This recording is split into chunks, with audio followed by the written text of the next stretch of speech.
Well, then let's get started. So, as anyone who's been listening, we're all excited about this talk that Ben is going to give us. He's such an honest and clear thinker in this space. It's always stimulating for me to listen to him, and I'm sure he'll generate some good discussion. So I have a bio that I'd like to read, just so we know you a little bit more, Ben. He's a consultant psychiatrist who qualified as a medical doctor in 1997 from University College London Medical School, specializes in general psychiatry, and he became a member of the Royal College of Psychiatrists in 2002. He specialized in child and adolescent psychiatry at Oxford, and he got his certificate of completion for specialist training as a child and adolescent psychiatry in 2005. He's also worked as a consultant in child and adolescent mental health services, and he gained a special interest there in the developmental aspects of trauma in children and how this contributes to adult mental disorders, especially substance dependence. After that, he worked with adults at the Substance Misuse Service in North Somerset and for the Adult Veterans Trauma Service in Bristol. Since 2006, he's had academic ties to Bristol University and Imperial College London, where he's leading teams developing clinical research with the drug MDMA. He's the former co-founder, chief medical officer, and head of psychedelic medicine at Awaken Life Sciences, where he worked from 2020 to 2023. He's trained as an MDMA, psilocybin, and ketamine therapist. He's also the former founder and past president of Europe's largest multidisciplinary psychedelic conference, Breaking Convention. In his private practice, he uses his experience of developmental child psychopathology to carry out assessments for the family law courts and provide psychiatric care to teenagers and adults with post-trauma symptoms and ADHD. He's worked extensively in the field of medical cannabis, having been a prescriber for over 500 prescriptions, THC, CBD medicines, and he's active in the field of drug policy reform, providing expert advice to UK and now the Australian government. He's also providing regular media inputs in the field of cannabis and psychedelic medicines, and has presented widely at national and international conferences and published widely in the academic and medical popular press. So we feel very honored and excited to have you here with us, Ben. Thank you so much. Well, thank you very much, Anne, and to all of you at BPRG, thank you so much for inviting me this evening to come and talk to you. I think this is the second talk I've done for BPRG. It's always a great pleasure and a great privilege to be amongst you psychedelic pioneers in the field. So I'm going to talk a little bit about our MDMA for alcoholism study to start off with, and then broaden the discussion to this psychedelic renaissance which we have going on around us, thinking a little bit about where we are, how we got here, and crucially, where we're going, and focusing on this concept that psychedelics are causing great disruptions to all aspects of medicine and psychiatry and the industry itself. So I'll talk for just sort of under an hour or so, and then we can have some questions for sort of 20, 25 minutes. Okay. Addictions. Psychedelics have a very rich history in addictions. The majority of the work done with LSD psychotherapy in the early 50s up to the early 60s was actually LSD for alcoholism. Huge amount of work was done by Osmond and Hoffer in the 50s and 60s in Canada. I won't attempt to pronounce the word. Saskatchewan, was that correct? They found tremendous results actually with LSD psychotherapy for alcoholism back then. And interesting story as to how they came about it. So there's a phenomenon in alcohol dependence called the DTs, delirium tremens. This is often it's a dangerous, potentially fatal organic psychosis that occurs 2 or 3 or 4 days after stopping alcohol suddenly if you're a daily dependent drinker. It's a tremendous physiological reaction resulting in vomiting and nausea and often 15% of cases, coma and death. So the DTs is not a good thing. But one of the things about the DTs is it's very, very frightening as an organic psychosis. And there's this concept called hitting rock bottom, in which when a person experiences the DTs in withdrawal from alcohol, for about 10 to 15% of people, they never drink again, because this organic psychosis with hallucinations and delusions is so frightening that they just never drink again. So there we are in the early 50s, and Osmond is looking at the press releases coming out of this group in Switzerland called Sandoz, and they've developed this new drug called Delicid, LSD-25. Says on the bottle, induces an organic psychosis, but perfectly safe. So they go, well, let's have a think about that.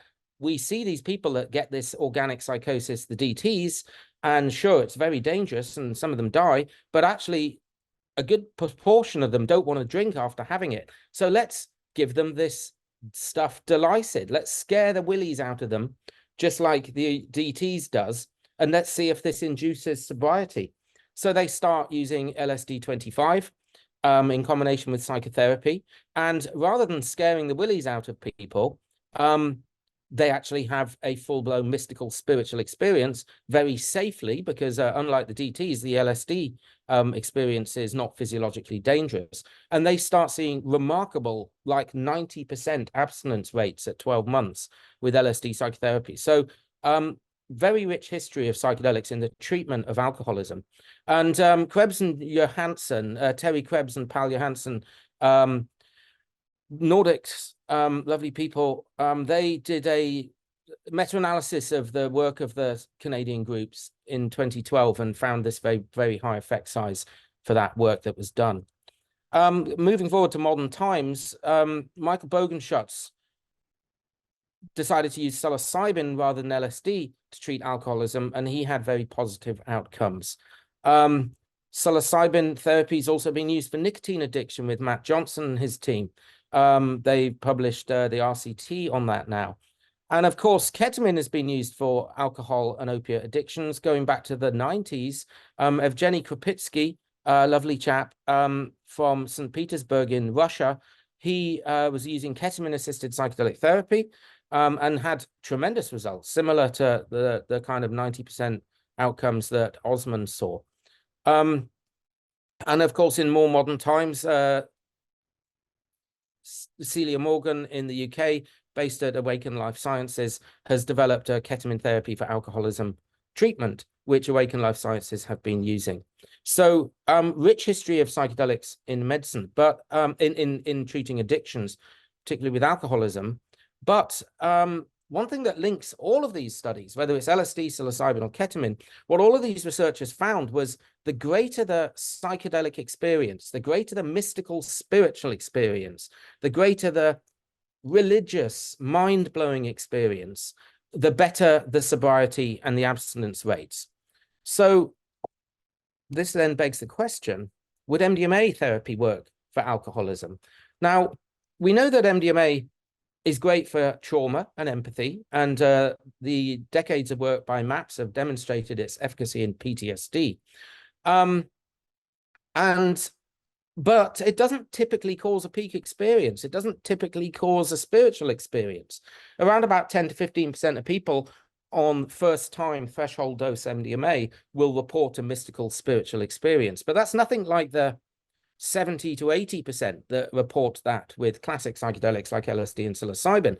And so would it work for alcoholism if that peak psychospiritual experience seems to be so important? Well, we didn't know, but we knew that high levels of trauma exist in people with alcoholism.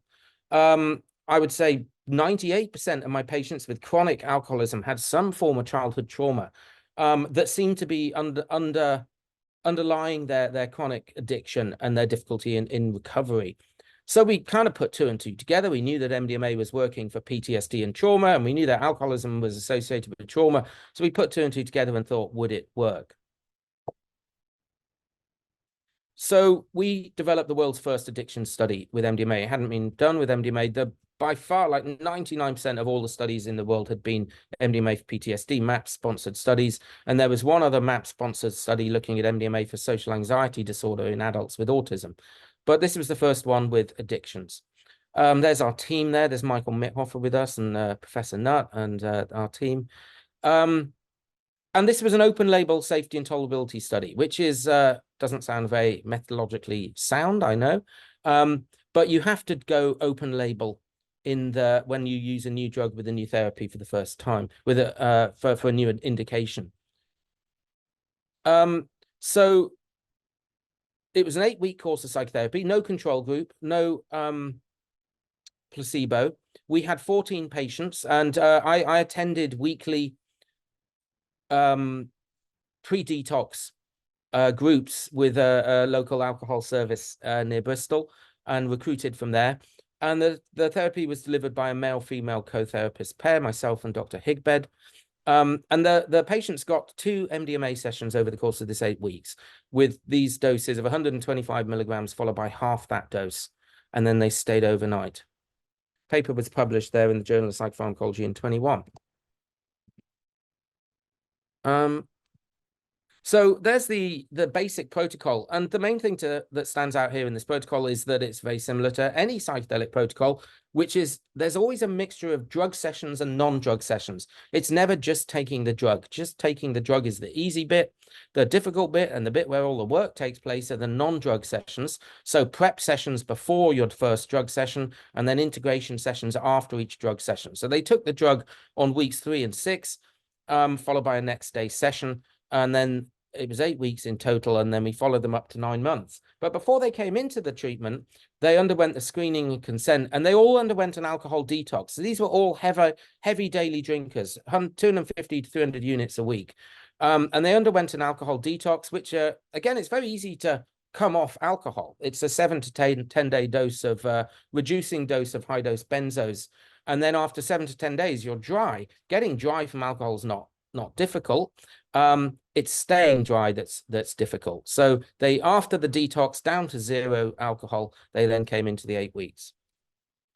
Now, despite MDMA being remarkably safe, the ethics committee wanted us to carefully measure physiology. So we measured heart rate, blood pressure, and temperature. The green line at the top is drug effects, which obviously start at 0. It's nice, this graph, because you see a little peak at 2 hours when they take the second booster dose, and then that comes down to 0 or near to 0 by the end of the 8 hours. The brown line is anxiety. So you can see they were scoring 3 out of 10 on anxiety when they came in, because they were a little bit anxious about what was going to happen, but that soon comes down over the course of the day to 0. And then we've got blood pressure, temperature, and heart rate, which have this very typical kind of takeoff, plateau, landing. And in something like over 3,000 MDMA sessions from MAPS and others, there have been no adverse physiological events in terms of blood pressure, temperature, and heart rate. So very safe drug indeed. People often ask about MDMA clinically. What about come downs? Or what about Blue Monday, Black Tuesday, Suicide Wednesday? So these are 2 phenomena that we see existing with recreational ecstasy users. One is an acute drop in affect as the drug wears off at the end of the day. So as you're coming down from the ecstasy, you feel low and you want to dose again. And the other is this delayed reaction 2 or 3 days afterwards, which people call Blue Monday or Black Tuesday. And the concern is, what if people get this clinically, especially people with depression or already low affect? So we looked at this and we measured their mood for 7 days after each drug session. And this is the profile of mood states questionnaire, POMS. Now, a 0 on the POMS score is euthymia or just normal mood. Plus scores are depression. Anything in the minus is not only not depression, it's actually an elevated positive mood.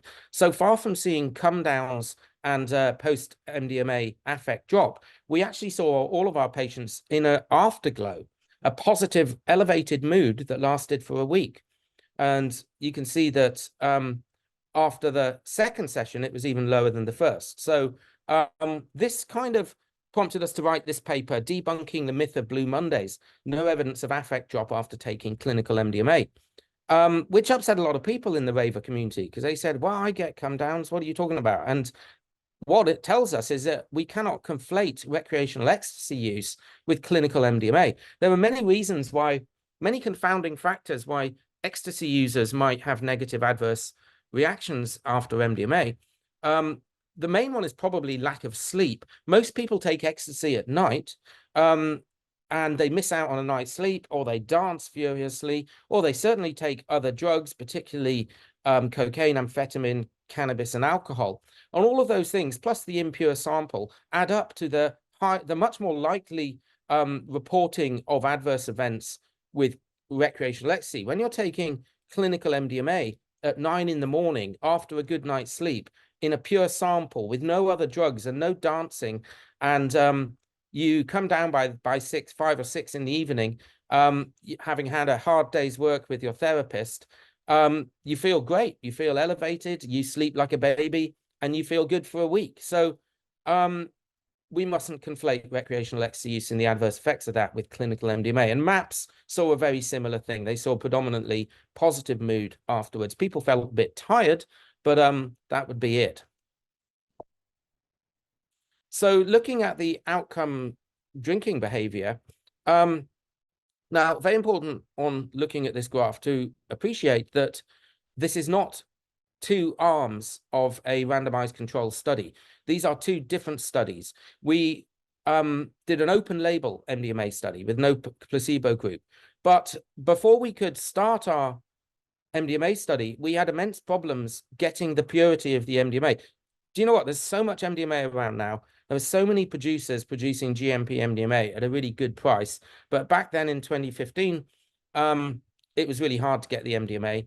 And the chemists had to recrystallize from and they used up 1 kilogram of properenol precursor and only ended up with 280 grams of MDMA, having to recrystallize 6 times in order to get to the 99.98% pure sample that MHRA needed. So we were sitting there twiddling our thumbs for 18 months and decided to have a look at how people in Bristol were doing post-alcohol detox with current traditional treatments. So the red line there is what we call the outcomes study. It was an observational study. As you can see, both groups came in at 100% satisfying the diagnosis of AUD. Both groups went down to, sorry, my slides are set on automatic shifting, so I have to keep going back, forgive me. They both came down to 0 after the detox, and the red group were the traditional treatments, and the black group are the MDMA group. Now, it's not that the people in the red group didn't get treatment. They got the very best that modern medicine throws at the post-alcoholic, post-detox alcoholic. MAP groups, one-to-one groups, rehab, further detoxes in some cases, psychotherapy, anti-craving drugs, everything, the gold standard treatment for post-detox alcoholics. But sadly, and not unexpectedly, 75% of them were back to a diagnosis of AUD by 9 months. The group that did the 8-week MDMA therapy course in black there, 21% still had AUD at the end of the course. Now, 75% versus 21%, staggering result. As I said, important to point out, this there's no placebo group in our black line group there. Might not be the MDMA at all. It might be the wonderful therapists, myself and Laurie. But I know which group I would rather have been in Bristol at that time if I was post-alcoholic detox seeking treatment. So what this says is we need to move forward with an RCT and have this graph represented as 2 arms of a randomized controlled trial. So that's all I was going to say on the alcohol detail on the BEMA alcohol study, but I'm happy to answer any questions about that when we get to the end. Instead, I want to talk about this subject. I want to talk about how psychedelics are causing such disruption in the field of psychiatry. And they're disrupting it in many different ways. So the concept of taxonomy of psychedelics is something that's been discussed, and I'm going to cover that. Psychedelics are disrupting the concept of the categorical diagnoses that we use in psychiatry. Depression, anxiety, PTSD, eating disorders, personality disorders. All of these categorical diagnoses that DSM and ICD encourage us to put our patients into. Psychedelic medicine is shining a light on that. Psychedelics work. by disrupting the stuck narratives that underpin mental disorders, the chronicity, the unremitting chronicity of lifelong mental health problems. Psychedelics work by disrupting that, and I'm going to focus quite a bit on that. Psychedelics are disrupting the concept of randomized control trials.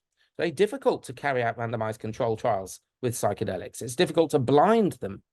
And then that begs the question, are there alternative ways of exploring the safety and efficacy of drugs? Alternative ways that we should be using when deciding which drugs to approve? Are randomized control trials really all they're cracked up to be?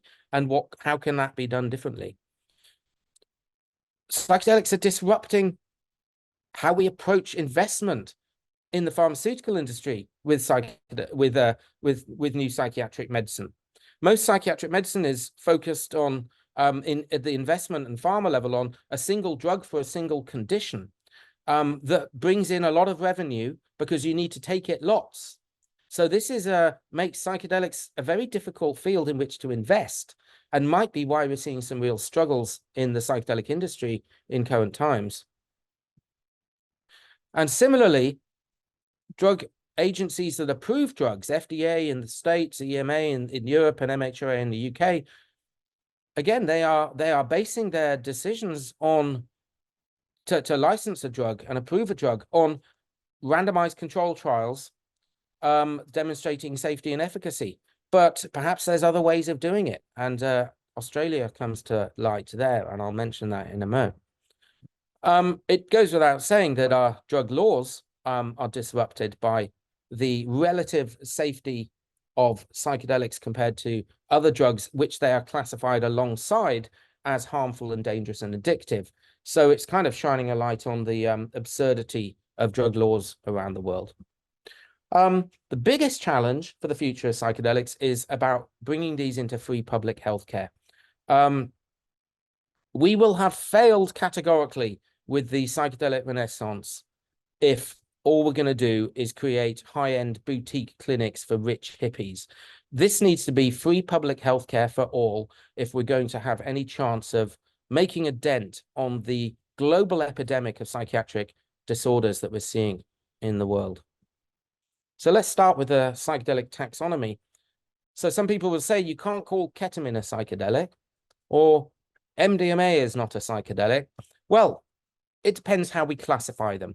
And if we classify them by mode of action, when people use the word psychedelic with a capital P, they usually are referring to what we should rightly call the classic psychedelics: LSD, psilocybin, DMT, MEO, and mescaline.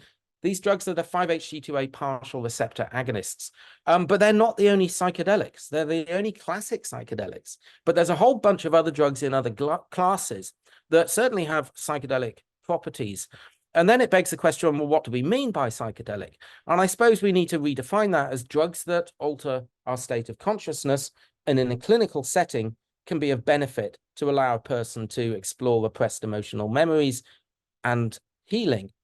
So another group, the entactogens, which are receptor agonists, not just for serotonin, but also for dopamine and other monoamines and also hormonal effects. MDMA is the most well-known in the entactogen group, but there's also MDA and MMDA and all the 2C drugs, 2CB, 2CI, 2CT7, etc. Another group of psychedelics are the dissociative anesthetics, NMDA antagonists, not to be confused with MDMA. Ketamine is the most well-known of the dissociative anesthetics, but there's phencyclidine and nitrous oxide as well. They all have the same mode of action as ketamine.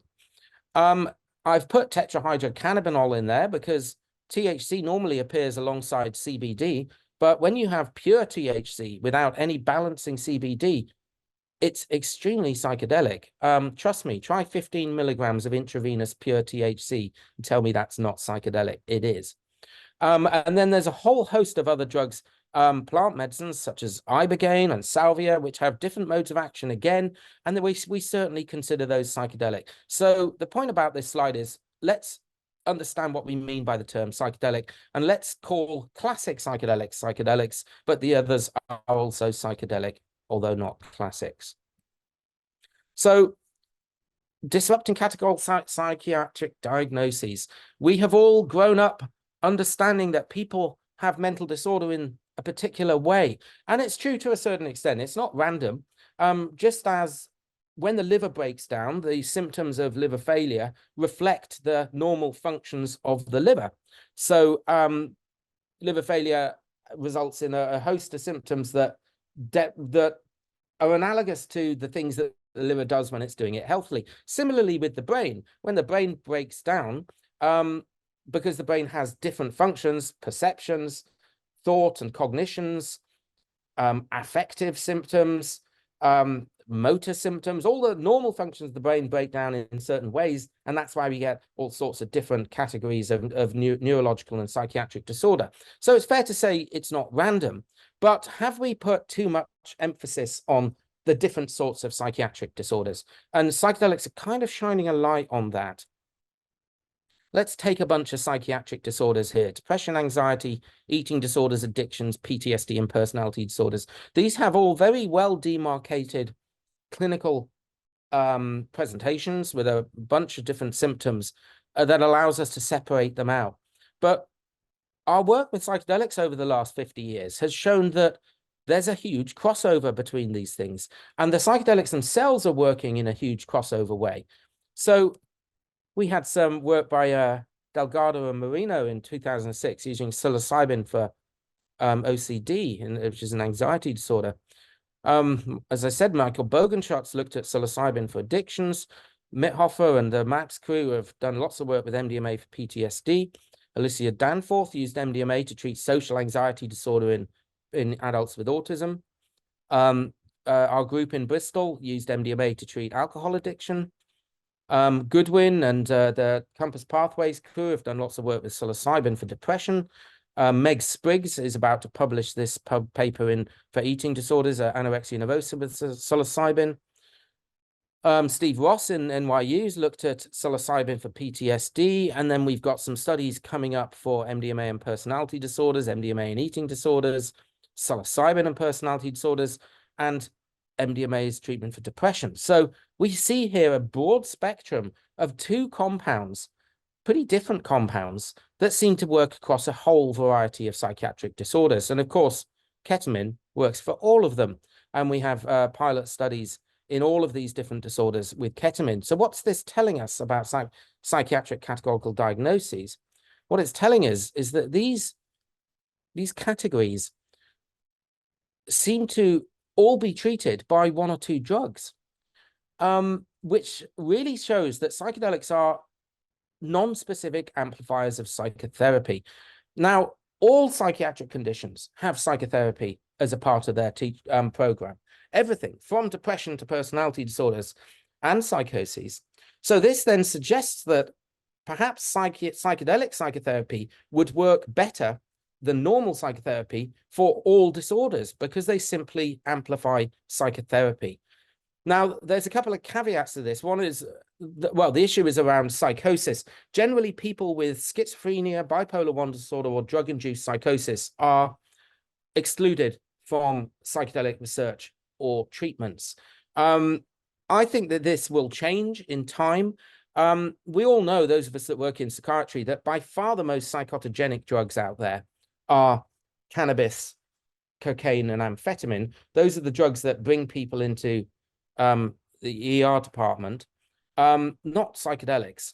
But nevertheless, intuitively, one would look at psychedelics and assume them to be psychotogenic, causing psychosis. So but in reality, from a pharmacological point of view, the way psychedelics work, they are not really psychotogenic drugs. But they certainly produce a peak experience that can be quite disturbing for people, and it's understandable why people would fear triggering psychosis. So putting psychosis aside, we're getting this position where my guess for the future is that 5 or 10, 15 years from now, we may even look back and say, do you remember when we used to do psychotherapy without psychedelics? That's weird. Why would we do that? Psychedelics amplify psychotherapy and therefore have this huge, broad potential across all psychiatric diagnoses. Now, how do they work, psychedelics? Well, they work by unsticking the stuck narratives that power and maintain chronic, unremitting mental disorders. And to understand this, we need to understand trauma. Now, when we think about child maltreatment and trauma, we have what we sometimes call big T trauma, sexual abuse, physical abuse. But emotional abuse and neglect are no less damaging. I've worked with plenty of patients where they've been extremely disturbed, and we've been scouring the social services notes to find some form of sexual or physical abuse, and there isn't any. But what there's been is the drip, drip, drip effect of emotional abuse from early childhood. I don't love you. Your dad doesn't love you. You're stupid. You're thick. You're fat. Nobody likes you. We didn't want a boy. We wanted a girl. You look stupid. That painting you just did is rubbish. You know, no one's being physically or sexually abused here, but there's this emotional abuse that it has a profound effect. And it has a profound effect on this concept of attachment. Now, attachment is this beautiful reciprocal dance between a primary caregiver and a pre-verbal child. And it's through attachment that we develop the core features of self. And we develop narratives of self, our sense of worth, our sense of use, our relationships. What is a mother, a brother, a father?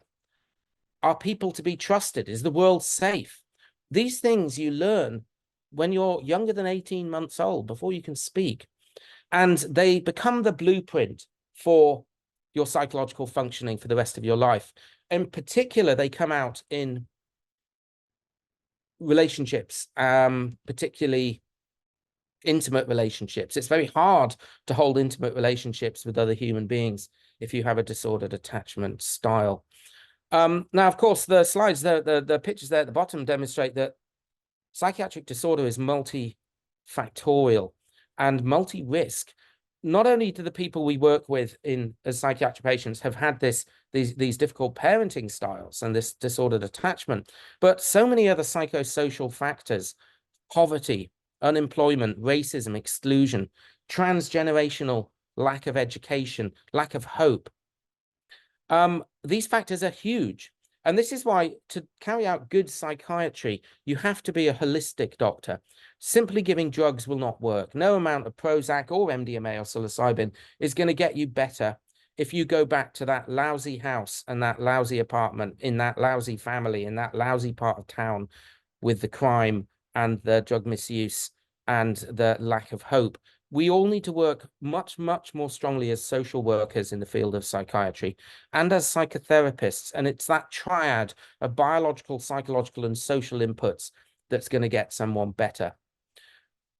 Now, that looks very depressing about multiple risk factors, because most of our patients have all of these risk factors. We're working with people in poverty who've had poor attachment, who are in a terrible part of town with unemployment and lack of education. They've got all those risk factors.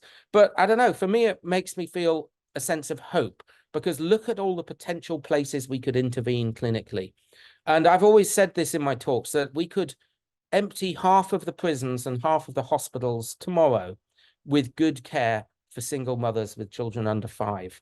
Because if we can get this attachment relationship right, it's the strongest effect size in psychiatry, the link between disordered attachment and later adult mental disorder. Get that blueprint right, and you create an incredible resilience for later trauma.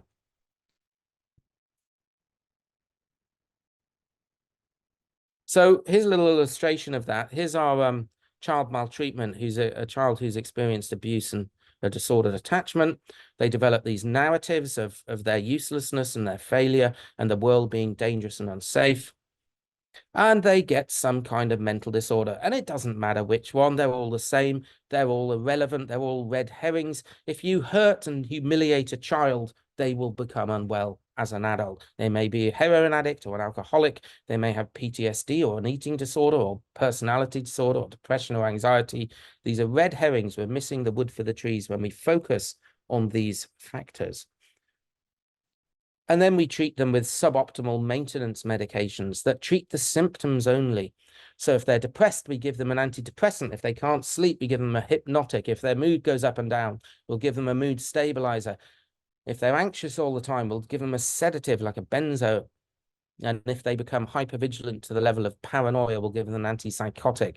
None of these drugs are treating the cause. None of them are treating the trauma that underlies the development of whatever of these diagnoses they get. We're papering over the cracks with a symptomatic relief. And the analogy I always use here is if you have a infection due to a microorganism, one of the symptoms of an infection is a high temperature, pyrexia. And you can use a drug like paracetamol or ibuprofen or aspirin to bring down your temperature. You'll feel a little bit better. Sure, why not? But it's not going to kill the bug. It's not going to kill the microorganism. You're just going to treat the symptom. And when we treat patients with daily maintenance drugs like SSRIs, we're treating one of the symptoms of trauma. They're not going to be cured by that. We're just going to treat that temperature on top of their fever. What we need to do is give them an antibiotic. Now, psychedelics work by attacking these narratives. And one way of looking at this is, let's imagine this bedroom here on the right. This is what we call a highly organized low state of entropy. Takes a lot of energy to create that bedroom on the right. Everything's put neatly away in its right place, and it requires energy to do that. Now, if the natural law of the universe will always move things from a low state of entropy, being highly organized, to a high state of entropy, being highly chaotic. If you just live in that room without tidying it, it will move towards that student room on the right. Now, the analogy with brain states here is that highly organized, overly organized, you could argue, room on the left is analogous to this rigid, narrow thinking, the ruminations and the stuckness of that early attachment disorder situation in which this person has decided, I am useless, I am a failure, I'm not going to get better, this treatment won't work, it's my fault, the world is dangerous, I don't trust anyone. And this underpins depression and anxieties and addictions especially. Now, so what psychedelics do is they throw you into that state of the room on the right, which is highly chaotic. And you might say, well, pretty horrible, actually. You wouldn't want to live for very long in that room. But that room is highly chaotic, but nevertheless, there's a certain accessibility to that room. And for a few brief hours in that state, the possibilities can be quite tremendous. And another way of representing this is one of Robin's slides. The different colored regions here are different parts of the brain. And in the normal resting state, there's a little bit of communication within regions and a little bit, but not very much, between regions. Everything's neatly put away in its place. But under psilocybin, everything is possible because that is our untidy room. Again, you cannot live in that room for long. It would be too chaotic and risky. We need our categories. We need our rules. We need our labels. If you're a LSD addled hippie, you might step out in front of a bus saying, hey, man, it's not a bus. It's just a collection of vibrating particles, and you will be run over. So we do need to know that buses are buses, and the world is not just full of vibrating particles of energy. We need our rules. But for a few brief hours, the concept that anything is possible is a very, very powerful tool to tackle the rigidity of stuckness that you have there on the picture on the left. And not a month goes by that we aren't seeing papers published now, which are shining the light on this concept of neuroplasticity and neuroflexibility in this brief few hours, this privileged few hours in which the brain is open and linked and connected in ways that it isn't normally. We're breaking open, we're disrupting that stuckness. Now, most of us might not want to disrupt our stuckness, but if you carry in your head narratives of I am useless, I am a failure, and nothing's ever going to change for me, then those few brief hours when, wait, maybe I'm not useless. Maybe there are other versions of me. Maybe I've not got it right when I think that I'm stuck and I can never move on. And that's what we're seeing with this therapeutic window of opportunity. So here's 3 different drugs with 3 different modes of action.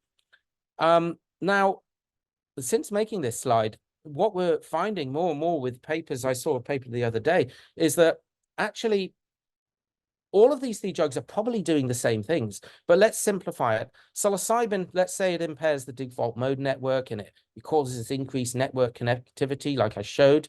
And let's say that ketamine works by inducing protein synthesis and growing new dendrites, which indeed it does. If you take a slice of nervous tissue in a Petri dish and you soak it in ketamine solution and you look at it under a time-lapse camera, you see new dendrites popping and forming in front of your eyes. So that's analogous again to this network connectivity. MDMA works in a slightly different way. It impairs the amygdala and it allows you to go to trauma memories that you would normally avoid and run away from. So 3 different drugs, 3 different modes of action, taking us to the same place. For a few brief hours, this window of opportunity is open and we have this neuroplastic state. And if we hit the patient at that point with bespoke focused psychotherapy, what we have in psychedelics are the best, most innovative piece of technology that psychiatry's had for hundreds of years. This opportunity to tackle these rigid narratives and allow the patient to make psychological changes and lifestyle changes that then last, because for the first time in their life, they've carried around these narratives their whole life, and for the first time, they can actually see new versions of themselves, which is linked very much to the biological substrate of this increased connectivity, that untidy bedroom. And of course, within that window of opportunity, we used focus psychotherapy, working things through in real time in a non-directive fashion, allowing the patient to go on that journey. And then most of the work takes place in the follow-up and integration, where we then, that window is open and they're able to now see themselves in a new way and to tackle those rigid narratives that they've not been able to do in traditional psychotherapy. Let's move on to how psychedelics are disrupting our drug laws. Well, I don't even need to say how poor our drug laws are. They are unethical, immoral, unscientific, unpoliceable, killing young people unnecessarily because of outdated, stigmatizing attitudes around drugs, which have very, very sinister origins. Most of the drug laws that exist are rooted in racism and the oppression of people. They're not scientifically based. They're not based on the actual physical harms of drugs, which means that the war on drugs is in a very sticky position, because Home Secretaries and other politicians cannot rightfully stand up today and say that these drugs are based on health, because all of the health industries are stating very clearly that the drug laws worsen health, and that prohibition causes greater health problems than a regulated market. So the only platform on which to fight the war on drugs now is a moral and ethical one. Drugs are bad. They're just morally and ethically bad, even though they may not be as harmful as we once thought. Now, that's a very shaky platform on which to have such a wide-reaching socio-political policy, because if we're going to ban something because it's bad, even if it's not unsafe, then we should be banning all sorts of things, especially boxing, fishing, and probably marriage and love, and all these other things that cause people harm. So it's a very shaky ground we're on, and it is going, thankfully, and the war on drugs is in its final embers, and it will shift, and we will hang our heads in shame when we look back at the last 50 years of socio-political folly that is the war on drugs. This is David's famous Delphic analysis, David Nutt's famous Delphic analysis of 20 drugs, in which he looked at the actual harm to others and self from drugs, and this bears no resemblance to the class A, B, C, D, E in the UK and scheduling in the States. And there's our psychedelics languishing down at the bottom there, because the actual death rate from psychedelics is staggeringly low. Addiction is very low in psychedelics. You know, MDMA, psilocybin, they're just not on the radar for drug services. Nobody breaks into your house to steal your TV to get their next magic mushroom fix. It doesn't happen. Rates of suicide are rare. As I said before, rates of psychosis are actually rare, even though we still exclude people with psychosis from psychedelic studies. And there are a few unusual syndromes associated with psychedelic use. One of them is the hallucinogen persisting perceptual disorder, which is staggeringly rare as well, though very distressing for those people who have it. So there's our psychedelics down at the bottom there. Psilocybin is so physiologically non-toxic. you would have to eat 17 kilograms of fresh magic mushrooms to reach the lethal dose of psilocybin in 50% of people, or the LD50, which is the measure we use in drug toxicity. And what does 17 kilograms of fresh magic mushrooms look like? Well, there's a packet of button mushrooms, 200 grams of them, and you would need to eat 85 boxes of those. So this is just an illustration of the very low physiological effects of psychedelics. Psilocybin and LSD are virtually inert physiologically. They do virtually nothing to you physically.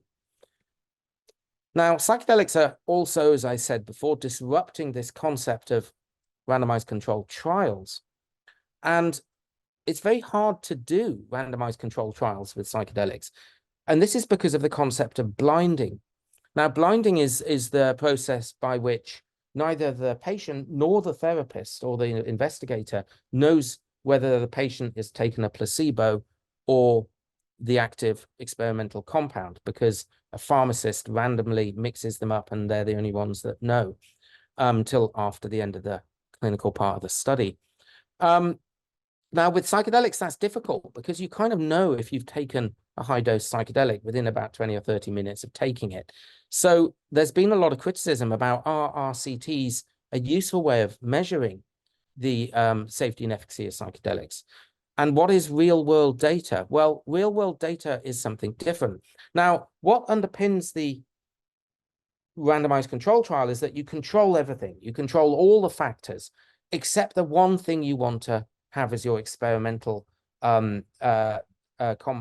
variable, and that would be whether they had MDMA or a placebo, or psilocybin or a placebo. Everything else is strictly controlled. So you can say with great certainty it was definitely the MDMA or the psilocybin. It wasn't the psychotherapy, it wasn't the age or race of the patient, or it wasn't the medicines they were on, it wasn't their psychosocial circumstances. It was none of those things. It was only the MDMA or psilocybin. Now, real-world data is different. Real-world data is messy. It's what you called heterogeneous data. It's not controlled. But where real-world data comes into its own is the large N number. So an RCT, if you wanted to do an RCT with psilocybin or MDMA on, say, 20 or 30 people, it costs you $2 million. And you'd get these 30 highly controlled cases. If we collect real-world data in the tens of thousands of cases, yes, those 10,000 people are heterogeneous and messy, and they're all on different drugs, and they're all different sorts of people, and they're all doing different things. But if you measure them in terms of their psychosocial functioning before MDMA therapy or psilocybin therapy, and then a year later after MDMA psilocybin therapy, a lot has happened in that year that you haven't controlled. Huge numbers of bias. But when that N number is 10,000 and you can show that they've improved on all of these rating scales, that is a very powerful piece of data. So this is what real world data is. One example of where this is starting to happen in psychedelics is in Australia. Now, up till now, I've been waiting for 15 years for MAPS to get FDA approval for MDMA. We're now looking at late in this year. I'll believe it when I see it. I really hope so. Every time I see Rick, I'm told, it's almost there, Ben. We're almost there. 2 more years and $50 million more and we'll be there. So I really hope it does happen this year. Similarly, Compass Pathways are pursuing the approval of psilocybin. And in the absence of MDMA and psilocybin in the last few years, we've seen this plethora of psychedelic startups who are using ketamine, because that's the only one we've got. Now, ketamine is good. Ketamine is useful. Ketamine-assisted psychotherapy, CAP, is very powerful. And indeed, you use ketamine as you might MDMA or psilocybin in CAP. Now, using ketamine infusions as a rapid-acting antidepressant, that's a different form of ketamine. That's not really psychedelic therapy at all. That's just using it as an antidepressant without any associated psychotherapy. It's useful. It's a good rapid-acting antidepressant, but it's much more powerful when it's combined with psychotherapy. And so we've seen this plethora of startups pursuing all sorts of creative ideas with psychedelics, because we haven't got MDMA and psilocybin, because we're waiting on RCTs. And then Australia last year, went and blew everything out the water with the greatest example of psychedelic disruption that we've had in 75 years since Albert came up with LSD. They have rescheduled MDMA and psilocybin. MDMA and psilocybin are now available in Australia as treatments. This is not research, this is treatments. And there's hundreds of clinics opening up in Australia now. So I was 5 weeks in Perth last year, and then another 5 weeks in November and October in Melbourne and Sydney and Canberra. And I'm going back to Melbourne and Sydney in April this year for 10 weeks, and again later in the year, helping people to open these clinics and start these treatments with MDMA and psilocybin. And what they did is they didn't wait for the government they didn't wait for approval agencies like MHRA or EMA or FDA to approve these drugs through RCTs. They just decided, the Australian government, that there's enough data out there for us to move forward. And that was a very brave and disrupting decision. Beating Maps and Compass to the prize by many years. So I've been out there delivering training to a whole bunch of different doctors, nurses, and therapists. And one of the things we're going to do with this is we're going to create all this real world data. 3 years from now, we're going to have an end number of 10,000 people who've undergone psychedelic treatments with MDMA and psilocybin, not in a controlled RCT fashion, but just through taking the drug and measuring outcomes before and afterwards. So Australia is really the most psychedelic place in the world right now, which is ironic because it has like 0 published psychedelic research. But it's 30 years behind the rest of the world, but it's leapfrogged everyone by this wonderful rescheduling by the TGA, the Australian Drug Approval Agency. Now, psychedelics are also disrupting the pharma industry. And we've seen this huge plethora of psychedelic startups, including Awaken, which is at the bottom there. And I wish them the best of luck. And many of these groups have found actually closed or are struggling financially. Psychedelics are a marketing nightmare. You're going to spend millions in developing these drugs and these drug treatments that you only have to take twice or 3 times, and then you're better, and you don't sit on a drug every day. The reason the pharma industry is so wealthy in psychiatry is because they develop these daily drugs that you have to take week in, week out for days, weeks, months, years, decades to suppress symptoms and not get better. It's a wonderful marketing ploy. Psychedelics, you only take 2 or 3 times, and then you're better, and you don't need to take them again. Who's going to spend millions on developing it? And this is where a lot of these industries have really struggled to make a buck. So they're coming up with all sorts of new ideas. New chemical entities is the name of the game, trying to create new molecules that are like MDMA or like psilocybin, or new delivery methods, because they have IP and you have the patent on them. I don't know what people think about this, and I'd be interested to hear. Part of me just thinks, well, MDMA, psilocybin, ketamine, cannabis, LSD, they're great. Why do we need new versions of them? Just so they can be patented. There's also developments with non-psychedelic psychedelics. And a lot of the psychedelic community have got quite upset about this. You know, don't take, as somebody said to me at a conference, don't take away our sacred molecules. You know, you can't have an LSD that doesn't make you trip. You can't have a psilocybin that doesn't have psychedelic trip effects to it. Well, I would be concerned about those analogs that are non-tripping psychedelics. If it meant we were somehow going to lose LSD and psilocybin, we're not going to lose them. They're here forever. There will always be mushrooms in Wales.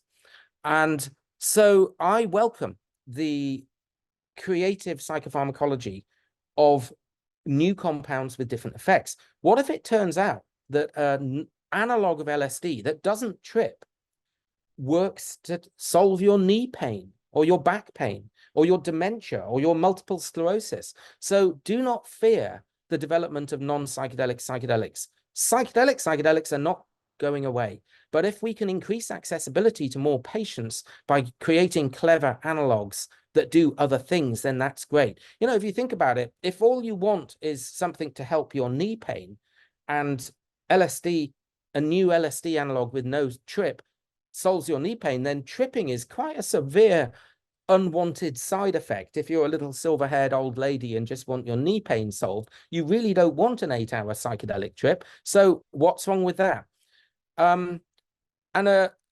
we're seeing a lot of these physiological effects of psychedelics, anti-inflammatory effects, analgesic effects, potentially neuroprotective effects that might work without the trip. So let's not fear the development of this creative pharmacology. We'll always have tripping psychedelics for those of us who want them.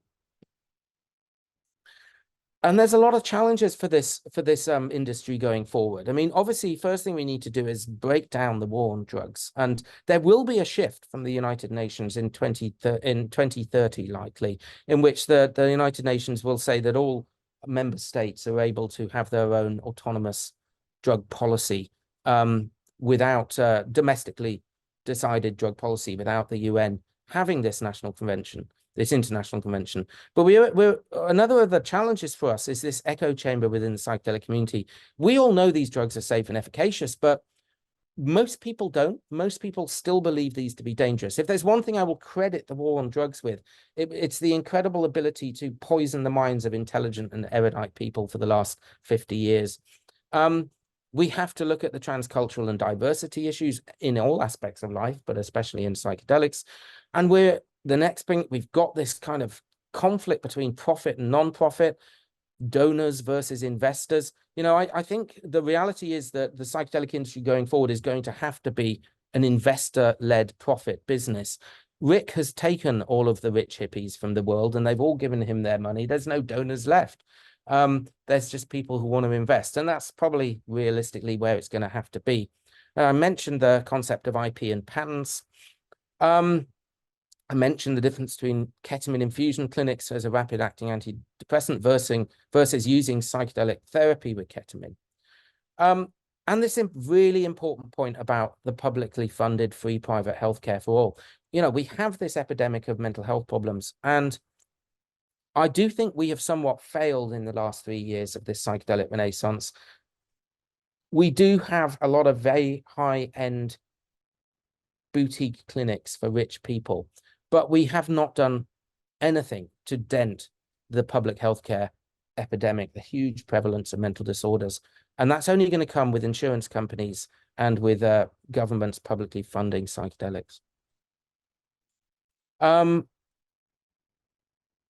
Just a few pictures of all the research that we've been doing over the years in the UK here.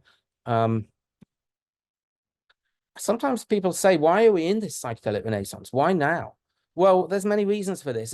I think one reason is we have a much more sober and conservative approach as therapists these days. There aren't any Timothy Learys in psychedelic research today. We're not talking about psychedelics will change the world, psychedelics will save humanity. We're avoiding that hyperbole, and we're just using science. Psychedelics may be useful tools in our armament against mental health care difficulties. I think that's a much more sober, conservative approach. Another reason why we're where we are is because we have these scientific methods like fMRI and MEG and these beautiful, colorful pictures of brains. It adds a sciencey edge to the field, which we didn't have in the 50s and 60s.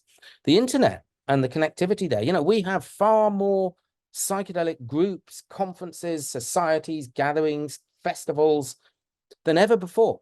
Way more than the 60s. People talk about the psychedelic 60s. Today is way more psychedelic. There's far more people taking psychedelics than there ever were in the 60s. But I think the main reason why we're where we are is because of patient power. Patients themselves are sick of sitting on an SSRI for the last 50 years, doing 4 to 6 sessions of CBT, which is substandard and difficult to access, and not getting better. We do need to improve the outcomes in psychiatry. You know, psychiatry is over 100 years old now, and we have the most appalling outcomes compared to the rest of medicine. And it's really because we're not honing this development of drug-assisted psychotherapy. And it's not a fringe subject. Psychedelics are not just something that weird people in California do. Psychedelics are at the forefront of cutting-edge neuroscience. These are not fringe institutions, are they? Harvard, Yale, Oxford, Cambridge, Cardiff, Bristol, Imperial, Johns Hopkins, UCL, UCLA. These are cutting-edge neuroscientific institutions. They all have psychedelic research front and center of their R&D programs. This is where it's at. So if any of you think that this is a fringe subject, then you need to start just reading your journals that you subscribe to. There's some great books out there going back to the 50s that I urge you to read. Lots of great writers over the years that have looked at psychedelics, and there's even more contemporary books in the last 15, 20 years around psychedelics. I want to finish up just by mentioning a new venture that I'm doing at the moment. Now, psychedelics lack a consultancy agency. All industries have consultancy agencies, people who are not delivering treatments, but are helping others to set up and deliver treatments. So I am launching this in the next few weeks. Consultancy Agency for Psychedelic Studies, CAPS. And it's a way to help individuals, companies, clinics, and investment organizations to get into the psychedelic space. It's driven by what's happening in Australia and the work I'm doing out there, which is non-clinical work, helping to set up clinics. There's many people who want to get into this space, but they just don't know where to start. There's people who are trauma therapists, or clinics that are already working in this space, but they just don't know how to add psilocybin, add MDMA, add ketamine. So this is the hope that this psychedelic agency will do. And I think I will finish there. So thank you very much for your time, and we've got some time for some questions.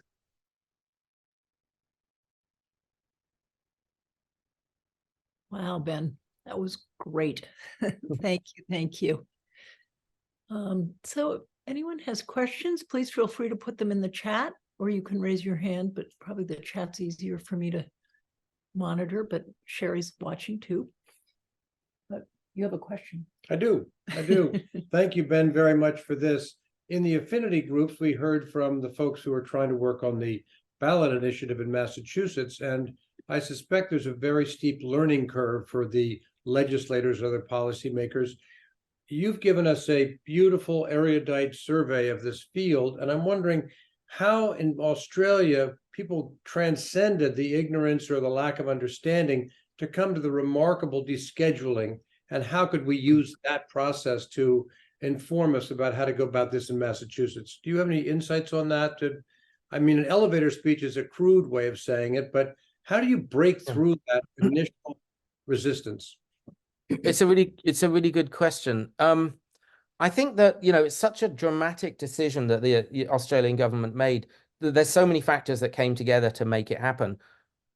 One is just luck, the right people at the right time, the right politicians who were open-minded enough to look and to listen to the data, and to decide that that Australia didn't need to do its own research, and it didn't need to wait for FDA to do this. That there was enough data out there. The drugs were safe and efficacious enough to just get on with it. And if we waited for Australia to catch up with the research, it was going to take them another 30 years. So just change the scheduling and allow clinics to start using them. It's also driven very much by money. There's a group in Australia called Mind Medicine Australia, run by Peter Hunt and Tanya de Jong. And they put a lot of their own time, money, and effort in. Myself and David Nutt went out to Australia and toured and talked and spoke to the government officials. David did a tremendous 3-month whistle-stop tour across all the major cities in Australia, pushing and pushing and pushing. And I have to say, December last year, no, the year before, we didn't think it was going to happen. And then when I got that call on the 1st of February to say they're going for it, we were amazed. We thought it was dead in the water. So you ask, what can this show other people? Well, I think this real world data, when it comes out, when we can show this huge number of people who've been successfully and safely treated with psychedelics, I think that's going to be really powerful to let other nations around the world move forward with this without waiting for the lengthy process of a drug approval through randomized control trials. So I think that's what we're hoping to do, is to collect this data and show other governments in that way. Thank you, Ben. Let me just add a follow-up comment. It seems to me that the most important platform is folks like you and David. I'm just concerned that in Massachusetts, they'll hear from second, third, fourth-hand advocates who don't have that primary experience. And to hear it from folks like you or Michael or David or others who are on the front line would be enormously persuasive. And so I just wonder about your bandwidth, because you could be a one-man minstrel show, coming around, tooting around the globe. But that would be my aspiration. Yeah, and that's why I set up this group CAPS, because that's what I want to do. And I've never been to Massachusetts, so drop me a line. It's a lovely state. We don't like the British Empire much, but we're pretty self-sufficient over here. Well, it collapsed over 100 years ago, so you have nothing to worry about there. Thank you, Ben. Thank you. Rebecca, I see your hand raised. I do. Hi, Ben. Thank you for coming Hi, and Rebecca. sharing that. I'm really interested. One of my intersections with psychedelics is around the childhood trauma. And I'm really, what you said really spoke to me about the fact that we treat the symptom and not the underlying. What surprises me continuously, in spite of the fact that trauma is in the news, is how few people make the association of adverse childhood experiences and these symptoms. And I'm curious, because I think that is so key in moving this from just PTSD as a diagnosis to we are treating the underlying stuff, and it's so deep. I'm curious what you see as necessary and in what channels, like medicine, teachers, schools, state, how do we change that? How do we increase that education and build that knowledge? A really, really good question. And I share, Rebecca, your sense of feeling flabbergasted that this this is the underpinning of all psychiatric disorder. And, we've known about it since the likes of Winnicott and Freud, that damage to children causes damage to adults. It seems so obvious to those of us in the field.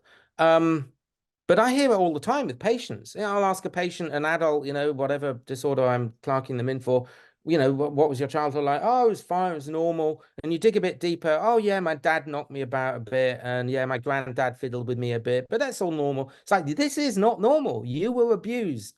I wasn't abused. Yes, this is child abuse. It should not happen. So I think in answer to what do we do, education at the grassroots level. And we've moved on. It wasn't long ago that you could hit a child. When I started doing medical legal work, I'd be up in front of judges with parents who'd hit their children, and the rule at that point was, well, as long as it doesn't leave a red mark that persists for more than 20 minutes, then it's legal. It's extraordinary. As a parent, I could batter my 5-year-old legally, but if I hit an adult down the pub, I'd be up for assault. But you're allowed to assault your child. Bizarre. Anyway, that's moved on. I don't know what it is in the States, but in the UK, it is categorically illegal to ever strike anyone, including a child, whether you're their parent or not. It is illegal. So we have moved on. We have increased the focus on child abuse and the damage that it causes. And I do think that there are steps forward, but you're quite right. The general public still weirdly don't seem to put 2 and 2 together, and they take for granted their awful experience of childhood as being a normal childhood. A normal child by far. And there was still this kind of narrative that perhaps exists at the level of the military, no pain, no gain, tough love. Tough love is not love. Tough love is bad love.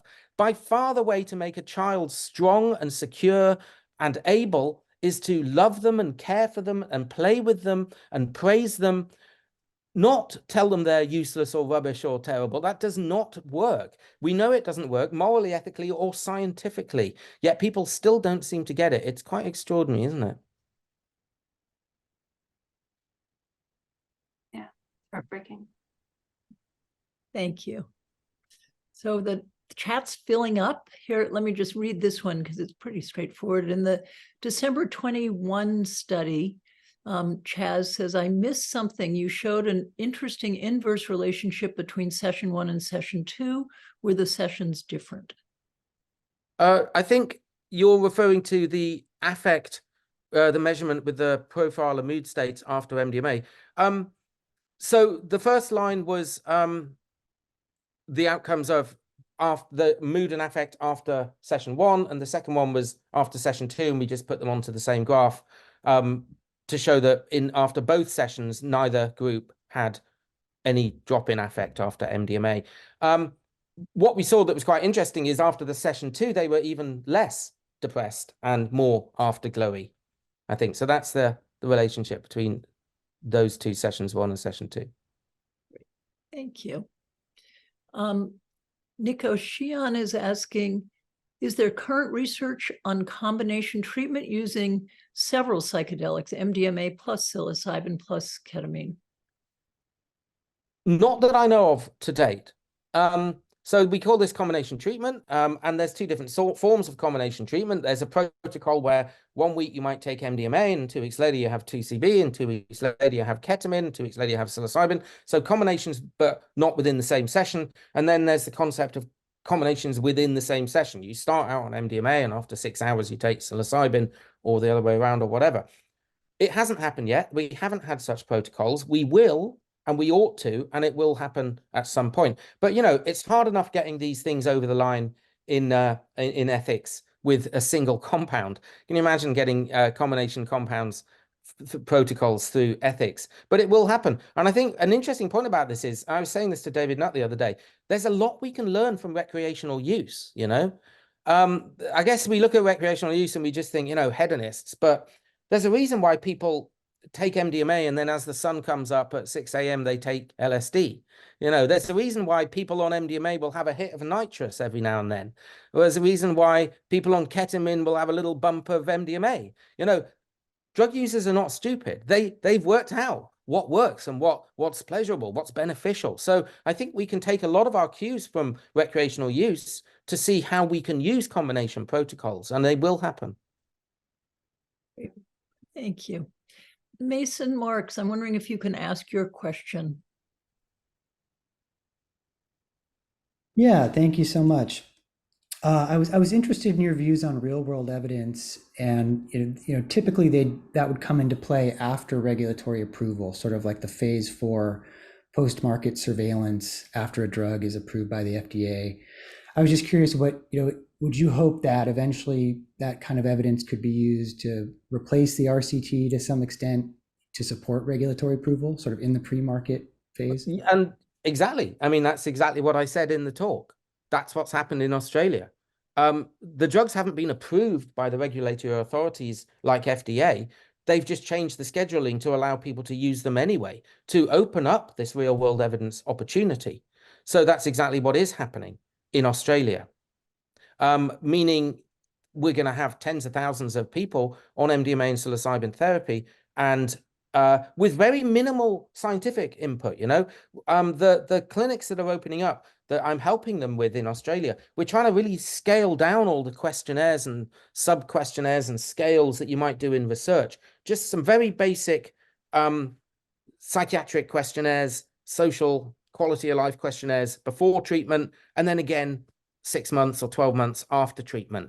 Really scale it down and just get these very blunt data points.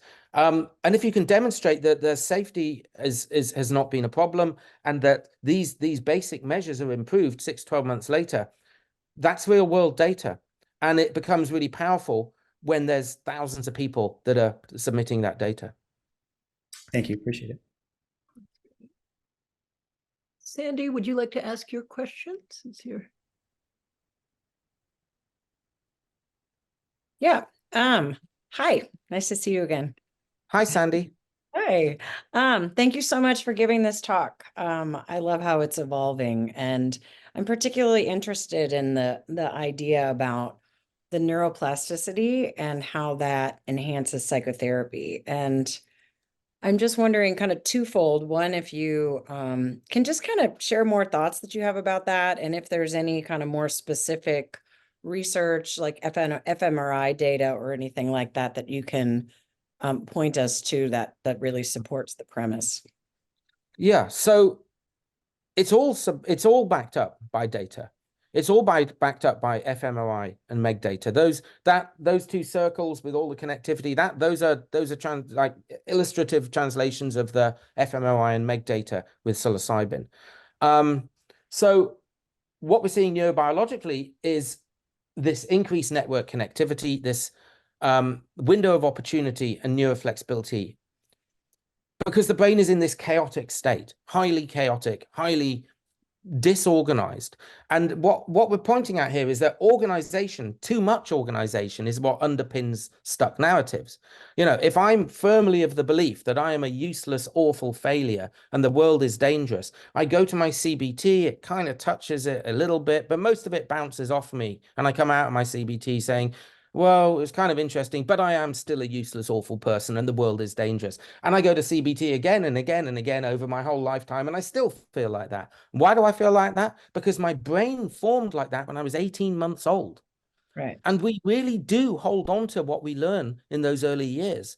And, you know, we don't like to admit this, but we don't really change much. You know, I would argue, Sandy, that most of your attitudes to what is love, what is trust, is it okay to lie or cheat or steal or hit people or drop litter? I bet you learned most of that when you were under 2 years old.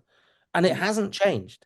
And nothing really is going to make it change. Sometimes I want to shake my patients. I want to say to them, for God's sake, you are not a useless, worthless failure. You're a wonderful, smart, intelligent, erudite person, and you can do whatever you want. And they look at me and go, no, I can't.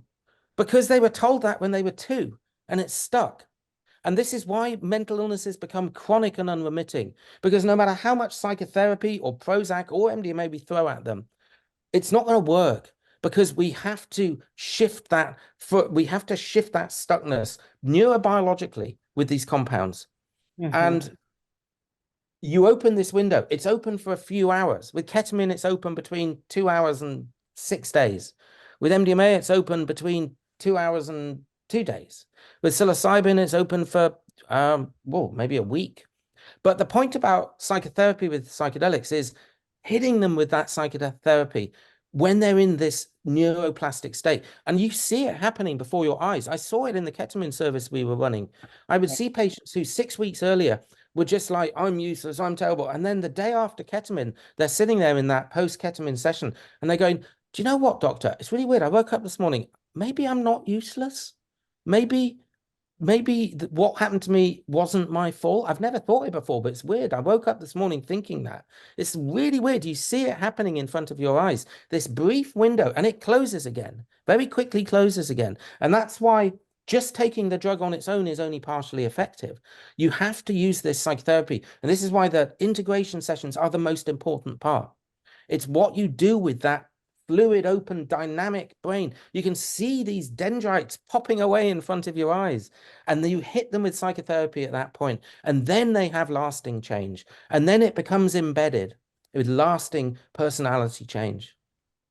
Just follow up. So I agree with you. I also focus on trauma, and I'm just wondering, does that inherently then beg the question that the research might move in the direction of what type of psychotherapy or how much psychotherapy, like kind of almost like flipping it? Like, do we flip then from psychedelics into the psychotherapy as being a part of it? Or I'm just curious what your thoughts are for in future direction. I mean, I think the psychotherapy is a really important part of it. And I don't think there's any one particular psychological model. You know, ACT, acceptance and commitment therapy is being used a lot at the moment. It's very much flavor of the month, but it doesn't really matter. I mean, we know about psychotherapy research that by far the most important part of psychotherapy is not the model, but it's about the relationship and the transaction between the patient and the therapist. So I think there's lots of different models that can be used. The main thing is a good relationship and a trusting relationship, and focusing personality change, lifestyle change in that window of opportunity. Thank you so much. Thank you.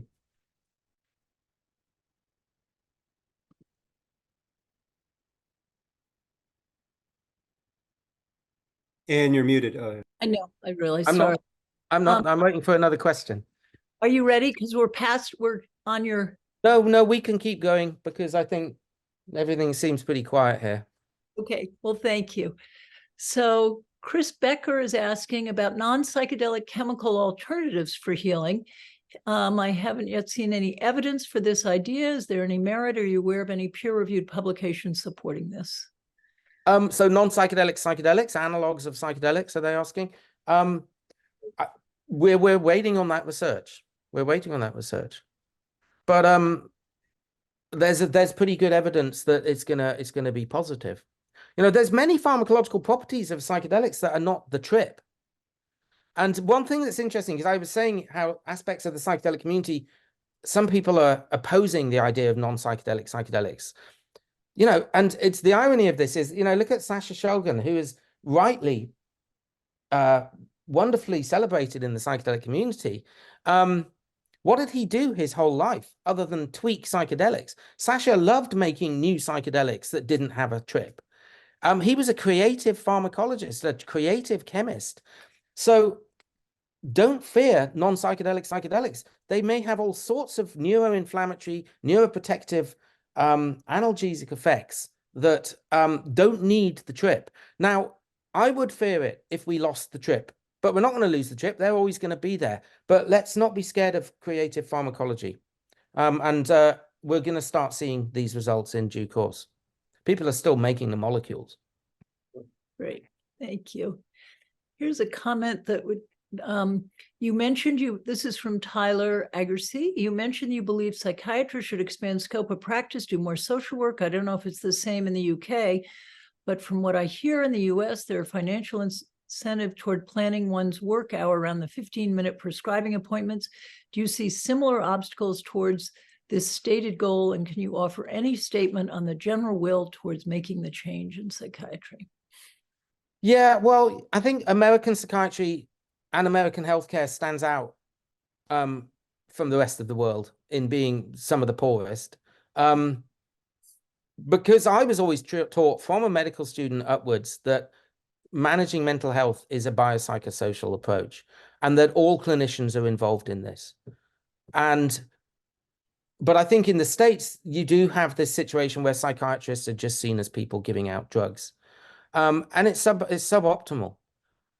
We need a multidisciplinary team and a big group of people that have different skills in a non-hierarchical way. But the American healthcare system, if you even dare call it that, is so profit-driven and so much about making money that it does seem to have lost its heart, is my feeling.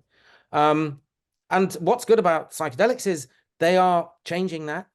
You know, you have to care about more aspects than just the drug effects when you're working with psychedelics because they're multimodal. So I do think that psychedelics can help the profession to adapt.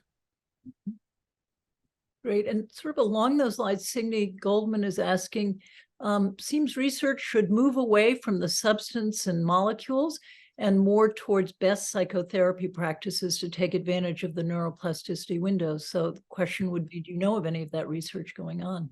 Yeah, so there's lots of different researchers who are looking at different forms of integration models. Ros Watts did a great presentation in Vermont. There's more and more emphasis on what do we do with the psychedelic experience after the drug has worn off to make this the most effective intervention for the patient. So absolutely, people are moving towards lots of different psychotherapy practices. And Ros did a great talk on that. And, you know, some focus on ceremonial or indigenous aspects, ACT, as I said, acceptance and commitment therapy. There's lots of different models and they're all useful. The most important thing is that they're there. Integration is essential. It's interesting. Yeah, I was talking to somebody, and there's also quite a lot of egos in psychedelics. There was this one guy who was saying to me, you know, I went to Peru to have my ayahuasca experience. That's better than you can get in your South London lab with your psychedelic research. And you know, we were speaking, and he went to Peru for 4 days and then came back. No integration, nothing. And the people who went to the South London lab got 8 weeks of integration. So, you know, misintegration at your peril. You know, what we're seeing is integration groups starting up around the world. For people who've had suboptimal psychedelic experiences through drug tourism, people who've flown down to Peru, had 4 days of ayahuasca, and then dropped back into their house with nothing going on at all. There's a lot of people who really need that integration. It's really essential. And developing any psychedelic protocol has to have those non-drug sessions. They're really, really important. Great. Thank you. Carrie Fernald's wondering, are adolescents also being treated with psychedelics in Australia, or is it just limited to adults at this point? Yeah, it's just adults. It's just adults, yeah. We will see protocols for younger people in due course, and MAPS are looking at a phase 4 protocol for adolescents, 11 to 17-year-olds with MDMA for PTSD or emerging PTSD. So that will happen in due course. Great. Thank you. Thank you, Ben. Thank you very much, Ben, for continuing there. Keep coming in. Elizabeth Ames is saying, I agree this field will be driven by private investment funding, but how do we preserve important public advocacy / protection of universal access by making a nonprofit NGO sector that's powerful? Private sector investments, profit motivation works against public benefit. That's a good question. I mean, I am not a money man. I'm awful with money. Yeah. Do not let me near the money. If you gave me £1 million to open a clinic, the first thing I'd do is choose the fabric for the sofas in the waiting room. Don't let me near the money. And I agree. This is why we've had the collapse of quite a lot of psychedelic industries, groups over the last few years, because they don't know how to make money. But there must be an answer to this, because what we know is that trillions of dollars are being squandered on suboptimal psychiatric care all over the world, and people are not getting better. So somebody must be able to come up with a clever way of doing this. I don't entirely agree with the suggestion that, you know, profit-driven industries are never good for public benefit. You know, they can be. They just need to be done ethically. I don't think we can rely on Rick and non-profit industry anymore. We just have to face the fact that the psychedelic industry is going to have to be a profit-driven industry. Everything else is. Everything from, you know, cars to apples to carrots to, you know, every aspect of our lives is driven by a profit-driven industry. So there's nothing wrong with psychedelics being a profit-driven industry, but we do need to strive to make it an ethical profit-driven industry, and not fall into the same problems of the past in terms of the pharmacology of pharmaceutical industry. But the thing is, because of the way it's used, it just won't. The reason the psychiatric pharma industry has been driven in the way it is because they're maintenance medicines that you take every day, and that's how you reap back your R&D costs. So someone's got to come up with a model that allows an industry to be effective in bringing in revenue for companies and shareholders, but is also ethical and also makes enough money to stay afloat. Because if the company dies, it's not helped anyone. But I don't know. Don't ask me. I'll help set it up though, but just don't let me near the money. Okay. Someone has a solution, but we may not have time for all of this. Here's a question. Do you have any findings about non-responders and understanding why some people respond to these medicines and some people don't? Yeah, that's a good question. We don't know enough about the genetics, but the behavioral genetics behind responders or not responders. But we all know anecdotally of people who don't respond or appear to have very high doses. We also know that psychedelics are very variable even within the same individual. You know, you can take 50 micrograms of LSD at one party and feel completely out of your nut, and take 4 tabs at another party and not at all. Now, it could be impure sample, obviously, but it's very variable. The concepts of set and setting are hugely important in terms of the quality of the experience you get. So there's a huge variability. You certainly see non-responders with things like drug interactions. And this is why we tend to wean people off SSRIs before MDMA and psilocybin, because SSRIs attenuate the effect of the psychedelic. And say alcoholics who've damaged their GABA system through years and years of alcohol use can have a blunted response to psychedelics. So there are many reasons why people might not respond. But I think most of the dosing in psychedelics is pretty much within a reasonable window. You know, 120 milligrams is about right for MDMA. You know, 15 to 30 milligrams is about right for psilocybin for most people most of the time. But there will always be non-responders, and it's an area of research that I would like to know more about. Marcia, sorry. Yeah, thank you. And Rick, we can't find Rick, so thank you so much for continuing here. And Maria, you have your hand up? Would you? Yeah, I have a question. So I'm new at this, so it's a very basic question. Well, I have actually two. When you were talking about the psychedelics, in my limited knowledge, like some of the psychotropic medications that don't have a trip, you know, are also like, you know, inhibiting the reuptake of serotonin, or like, you know, being agonist of dopamine, or all these things that the psychedelics seem to also be doing on top of having the trip. So when you say non-psychedelic psychedelics, don't we already have that with the arsenal that currently we use as psychotropic medicines? That's one. And then the other one that I have, I understand, and I very much like appreciate your point about the, maybe there's another way to do the studies that don't include a control group. But I wonder, like you had a 14 individual group, why just because established to have a control group, why you didn't include one in your study? Why, okay, let me answer that first. Why did we not have a control group? Because like I said in the talk, when you do a new drug in a new condition for the first time, you have to start with a pilot study, which is open label. That's just one of the rules. You can't go straight to a randomized control study with a placebo group. So ours was the first ever study using MDMA to treat alcoholism. It had to be an open label study.